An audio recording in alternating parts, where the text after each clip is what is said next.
New York's long history of manufacturing is visible in most parts of the city. They are found in the meatpacking district, the tracks of the High Line, the fabric shops in the garment district, and the old shipping piers of the working waterfront. But where is manufacturing headed in New York City? The purple on the city's zoning map gives a sense of where much of the city's manufacturing businesses lie.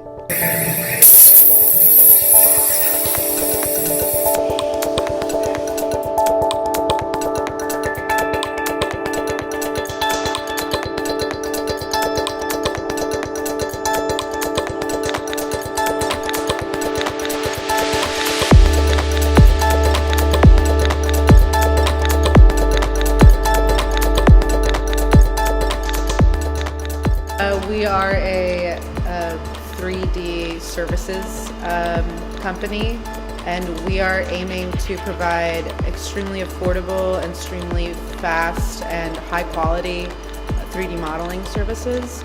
So our interest is in being able to help people generate the files that are necessary for manufacturing, whether that's 3D printing or any other technology. It's something that we see growing, especially with new technology like augmented reality, virtual reality, that really require these type of new files. So tell me about the challenges. Oh my God. Yeah, I mean, the space is not meant to house a manufacturing facility. Even when my manufacturing is kind of low grade manufacturing, but even at this, I've had extreme power issues. Like literally the whole building will just shut down. I mean, my business was, out of my apartment and then out of a small co-working space before this. I think Brooklyn is a great place to have a business like this because of the artistic and professional needs that people have. We are a 135-year-old ornamental metal and glass business here, based in New York City in Bushwick. We've been here 85 years in this location. We manufacture, fabricate, and install ornamental metal and glass for high rises in New York City. We feel like a factory in the middle of Fifth Avenue.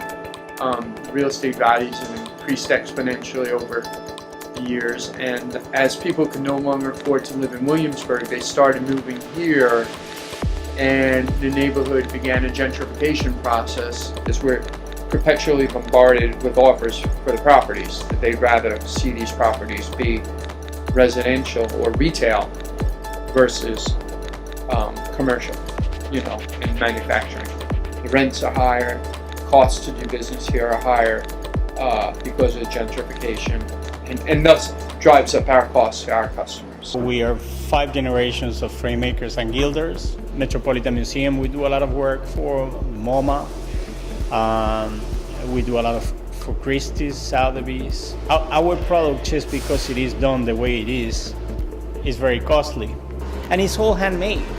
Our business needs to operate in a place that it could allow light manufacturing in it, which is kind of an M1 zone. You have to make the sequence and the round of things work, but probably the neighborhood doesn't work for us anymore. I think this particular block became extremely commercial.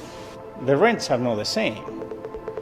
Industrial space, you pay $15, $20 a foot. Commercial, you have to think $65, $80. It's just tremendous. And with the amount of footage that I need, it doesn't work. When I love to do tours and show them and this and that, but I'm working here. We would like to stay within the neighborhood if we can, but probably from Flushing to the other side, which is much more industrial, and hopefully it will never turn because there's, it's just the cement people, so that's a little more. It's going to take much longer for them to turn that. Front loaders and rows of packages characterize the streets of this M3 district. Here, loading and unloading are a major part of daily business. There is even packaging for the packages. Many businesses like this one want to be at the ground floor. Loading and loading and unloading is a huge problem here now, because what what we deem per se as our parking spots are always taken by residents moving into the neighborhood. And so we don't have the free and clear access. For the big trucks to park, there is no parking. So we can receive merchandise, which is the bread and butter. This is what we do. Without that, we can't work. They actually moved to Ridgewood. To move to Long Island, or We have to move again. I mean, everyone's moved to the Navy Yards to be near like New Lab, those kind of like tech institutions. The Brooklyn Navy Yard is one of the nation's leading centers of urban manufacturing.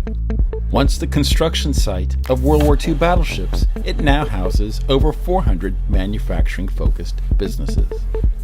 Its mission is to create quality jobs by growing the city's modern industrial sector and connecting the local community with economic opportunities. It offers low-cost leases that enable businesses to grow. Residential uses are not allowed. The gated compound allows loading to occur in a secure setting. And the Navy Yards is so interesting for startups because there is this kind of, you're almost forced to interact with each other. The Yard has plans for several new large facilities.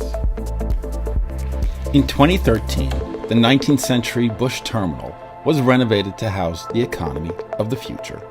Industry City's 6 million square feet are now home to 450 companies, including photo studios, production houses, biotech labs, advanced and traditional manufacturing facilities. It has also become a retail destination. It's an innovation ecosystem where the collaboration of ideas and services and Industry City's resources pave the way for successful businesses. Loading is handled with elevated sidewalks and multiple built-in loading platforms along each street. The conflicts between pedestrians and the frequent truck traffic are addressed with highly visible crossing points. Training is a priority. Industry City works with several area schools to coordinate education with manufacturers. Even older areas like the Garment District had training facilities like Parsons' new School for Design. we want to invest the time and the money and develop them to our practices and protocols and procedures, and really train them our way.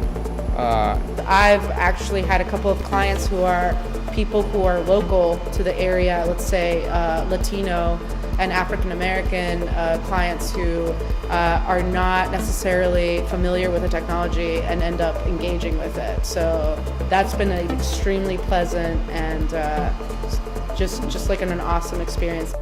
The Brooklyn Navy Yard opened its STEAM educational center that pairs classroom time with business internships. Do you think there's anything that New York City government planning agencies could help you with? I would like to be able to find a place where I could stay and know that I don't have to, in 6 years it's going to change. Push for people to know about this area being manufacturing, or a place to go for technology services like 3D printing or 3D modeling. Offering other locations with affordable rent, and also managing the traffic in the neighborhood better. Relief for companies, especially like minority or women-owned companies in the area. That would be wonderful, obviously. In the Garment District, New York's Economic Development Corporation announced tax incentives to encourage up to 300,000 square feet of clothing manufacturing space. Like, what would be incredible is to have a hub of different manufacturers around, or if it would be encouraged for us to be near each other, because we all use each other's services, and it's all very related, and being around other people that are doing similar things, it just makes for like innovation for all of our companies.